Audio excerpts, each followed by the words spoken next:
What's up guys, this is Stabz McKenzie with Dragon Champions Journey, and I'm here to talk about tournaments today. But in addition to that, I'm also going to talk about our stream.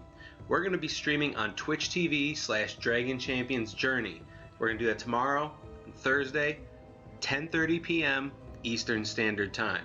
During that stream, Shuriken and I are going to take on the Soleus event, among some other stuff, but more importantly, we're going to raffle off 3 gift cards. We're going to raffle off 3 $10 gift cards for either iOS or Google Play, so you guys can get some Dragon Champions Dracoins and enjoy this event yourself.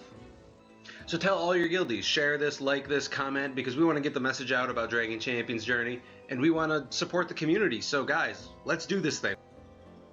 So the first thing I'm going to go over is a few tips that you want to know before you get into the tournament.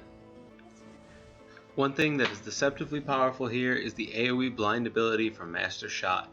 Now this also implies healing immunity, so you're definitely going to want to keep this in mind as you move forward in the tournaments, because not only is this going to keep you from dealing damage to Master Shot and his allies through his blind ability, but it's also going to keep you from healing your teammates via their heal abilities with the healing immunity.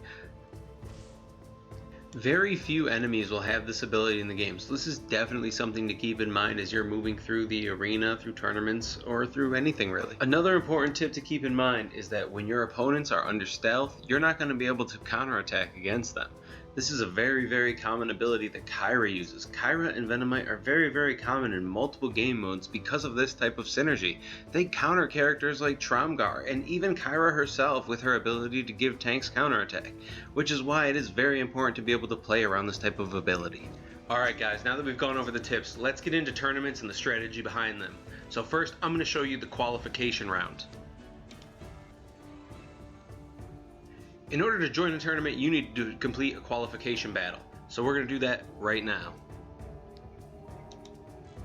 Alright guys, so it looks like we need Fow and 3 elves, as you can see in the upper right hand corner. And as you can see, my elves are not up to snuff.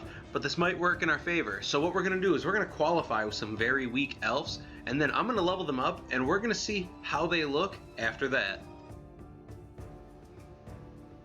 Alright guys, this here is the Natural Science Tournament. Alright, the Natural Science Tournament requires Fow and 3 elves. So, my roster was not very elf heavy. I don't have very good elf characters unlocked, and the ones that I do have unlocked I don't have leveled up except for Illyria. Now, this goes into a larger view on tournaments where is it worthwhile to really heavily invest into characters that you normally otherwise wouldn't to perform very well in a tournament? And I would say that the answer is no. The thing is that you don't want to mess up your farming strategies or mess up your energy and screw up, your whole big plan just to get a few tournament rewards. Just for a quick comparison, the first through second place rewards get 200 Dracoins and 60 Epic Scrolls.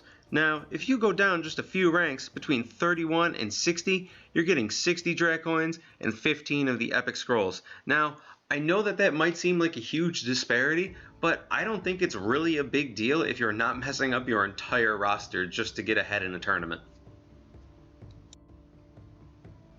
One of my favorite things about tournaments is the plug and play strategy that they give you.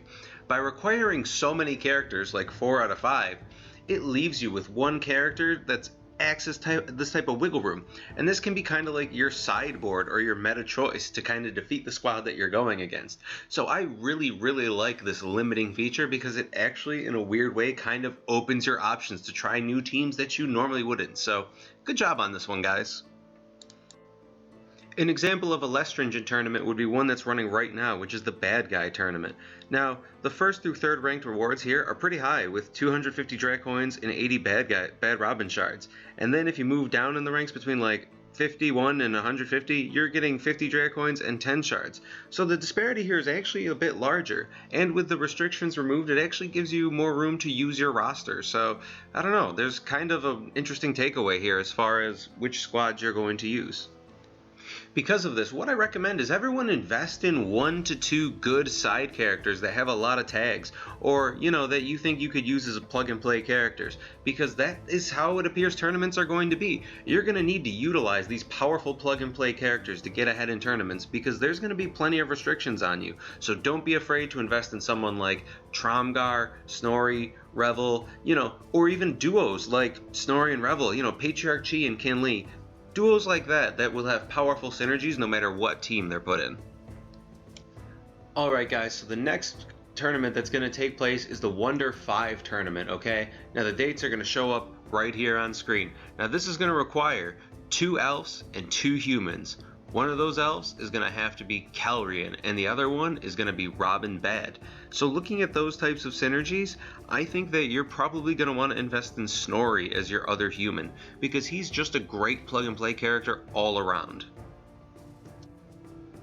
As for the elves, your best bet is probably going to be Illyria, because she's a great healer, and the other elves kind of lag behind in Sharp, Calrian, and Sengiel. Now, if you can have Nighthiel on your team, then absolutely use her. She's an outstanding character, but most people won't have her, so again, stick to Illyria. Running after that is going to be the Little Crown Prince event, which is going to require Darien and then Goblins or Orcs. Now, the easy recommendation here is just go with Orcs, guys. I mean, you're probably already farming Orcs because you're fighting for the Soleus event, and Orcs are just an all-around great squad. So the recommendation here, obviously, go with Orcs. Don't worry about Goblins. Moving on. The next tournament after that is going to be Sword and Magic, and this is going to require Sharp and 2 mages. So my recommendation for your 2 mages is going to fluctuate depending on where you are in the game. If you're an early level character, you're probably going to want to use Corcoran and Freezard. Now, only Freezard if you've purchased the pack. If not, probably stick with Kagi. If you're a mid-range player, you're definitely going to want to be using Corcoran and Cruel. And if you're at the end game, you're probably going to want to use Cruel, Nighthiel, maybe Corcoran. It's all going to depend on the other characters that you're going to be plugging and playing with. Field Medicine is the next tournament, and it is going to be an interesting one because the character that is required is Illyria, and then the only other tags that are required are 2 Travelers. Now the Travelers are very, very expansive, and you could use pretty much any of them. Rantha, Fow, Puncherface, Robin Bad, Zantara, Nighthiel, and Hard Orc. I mean, any of these characters could be useful. If you're an endgame character though, you're probably going to want to be using like Hard Orc, Zantara, or Nighthiel. I mean, especially after Soleus, you're probably going to want to be using Nighthiel. But if you're a mid-range player, you're probably going to be looking at Rantha and Fow, which is going to be more than enough most likely for this event because that's probably what everyone else is going to be using too. The next tournament that comes up is Technical Inspection, and that's going to require Adam and 2 healers. And the main reward for this one is going to be campaign energy. Now, this tournament is going to be pretty accessible to everybody because everyone's going to have 2 healers pretty high leveled up, Rantha and Illyria. And if you're lucky enough to have Soleus, then of course you're going to want to insert him. I think that there's a lot of human synergy that you can use here between Soleus, Nighthiel, Illyria. I think that that trio is going to be what you're going to want to use in this tournament. Toxic Squad is the next tournament, and it requires Vorian the Trickster, 2 Defenders, and a Goblin. This is a tournament that I do not recommend that you invest in, because the main reward for this is going to be uncommon ability scrolls. And while they are important, they're not worth investing too much in just to get, a handful of scrolls, because Goblins, not so great, Vorian the Trickster, mediocre damage at best, and you're probably already going to want to be invested in your Defenders, so I think you just cruise on this one and get whatever you get. Pigs Disappear at Noon is the next tournament, and this one is really interesting because it requires Eric Shieldbreaker and 2 mages. Now I'm going to recommend the same 2 mages that I recommended before in Corcoran and Freezard because they're 2 of the most accessible, and again, they're some of the most useful that you're going to see in the game early on. Now, later on in the game, again, if you have Cruel, she could be very useful with her Mirror ability. If you're wailing out, then this actually might be the tournament for you in Machinarium. I don't know if I said that right, but man, that is a tough one. So, Major Shot and 3 other Goblins. So you're basically going to need a full Goblin squad. So if you're wailing out, get the Goblins, get those epic ability scrolls. This is where you're probably going to want to invest. But if you're not wailing out, don't worry about it because the Goblins faction is really not too strong and investing in them is going to set you behind. Okay guys, this tournament is Raven's Bounty, okay, and this is a really interesting one because this is going to require Kagi. Now Kagi is a lesser used character, so actually don't invest in him, but rather invest in the 2 bounty hunters, Kyra and Venomate, because Kyra and Venomate are one of the best duos in the game. They have such incredible synergy. Not only do they poison, they apply ability block, they can fully stealth your team, they do so much. this duo is absolutely worth investing in, so don't be afraid to invest hard in Kyra and Venomate in order to prepare for the Ravens Bounty Tournament, whose reward is premium keys. Next one, we're not going to talk about it. Alright, well we are. It's Fight Club, and we're going to use Mar and 3 warriors. Now the 3 warriors that I recommend are going to be Snorri, Hera, and Master Duo. Now, if you're able to, you could use Puncherface or Revel, but most people aren't going to have those characters unlocked. And if you're lucky enough to have Hard Orc unlocked, that's a no-brainer. Definitely put that guy in the squad. But again, if you're an early player, Snorri, Hera, and Master Duo are probably the trio that you're going to look for in this. And do I recommend investing in it?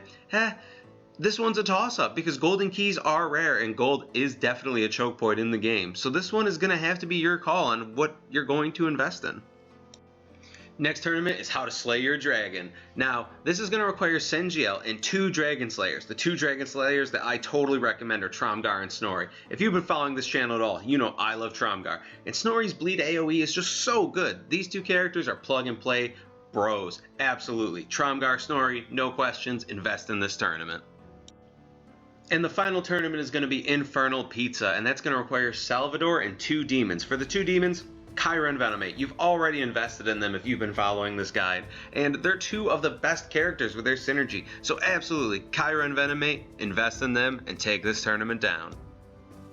And that's it for Dragon Champion Journeys this time, guys. Now, tomorrow we're going to be streaming live on Twitch, and we're going to be giving away 3 $10 gift cards during our stream. So please join us, hang out, send a chat message. We'll see you guys then, and most importantly, stay frosty.